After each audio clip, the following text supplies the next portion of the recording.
CM Revanth రెడ్డికి దమ్ముంటే తన 24 నెలల పాలనను చూపించి జూబ్లీహిల్స్లో ఓట్లు అడగాలని మాజీ మంత్రి కేటీఆర్ డిమాండ్ చేశారు. తాను చేసింది ఏం లేనందునే అటెన్షన్ డైవర్షన్ డ్రామాలకు పాల్పడుతున్నారని మండిపడ్డారు. జూబ్లీహిల్స్ ప్రచారంలో భాగంగా వెంగళరావు నగర్లో ప్రచారం చేసిన కేటీఆర్ పోలింగ్కు ముందే సీఎం రేవంత్ ఓటమి అంగీకరించారని ఎద్దేవా చేశారు. ప్రజల్లో వ్యతిరేకతను దృష్టిలో పెట్టుకునే ఈ ఉప ఎన్నిక తన పాలనకు రెఫరెండం కాదంటున్నారని విమర్శించారు. 10 ఏళ్లలో చేసిన అభివృద్ధిని చెప్పి తాము ఓట్లడుగుతుంటే రేవంత్ మాత్రం తనకు సంబంధం లేని గత ప్రభుత్వపు పాలన చూసి ఓటు వేయాలంటున్నారని విమర్శించారు. హైడ్రా పేరుతో పేదల ఇళ్లు కూల్చారని ధ్వజమెత్తిన కేటీఆర్ అక్రమ నిర్మాణాలు చేసిన మంత్రుల ఇళ్ల జోలికి మాత్రం వెళ్లలేదంటూ ఎల్ఈడీ స్క్రీన్లపై చిత్రాలు చూపించారు. స్వర్గీయ ఎన్టీఆర్ జీవితమంతా వ్యతిరేకంగా పోరాడారని తెలిపిన గులాబీ నేత ఆయన పేరెత్తే నైతిక అర్హత సైతం హస్తం పార్టీ లేదని విమర్శలు గుప్పించారు. కాంగ్రెస్ను ఓడిస్తేనే 6 గ్యారంటీలు అమలవుతాయని కేటీఆర్ స్పష్టం చేశారు.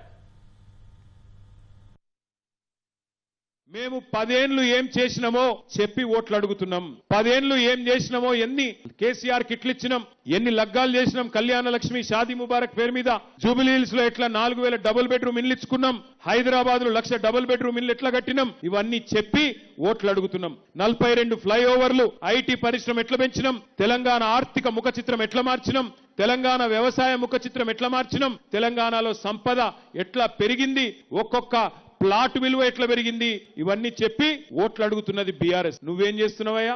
ఏమంటున్నాడు మొన్న మీ కాడికొచ్చి, మీరు నాకు ఓటేయకపోతే రేషన్ కార్డులు రద్దు చేస్తా, నువ్వు నాకు ఓటేయకపోతే తెల్ల సన్న బియ్యం రద్దు చేస్తా.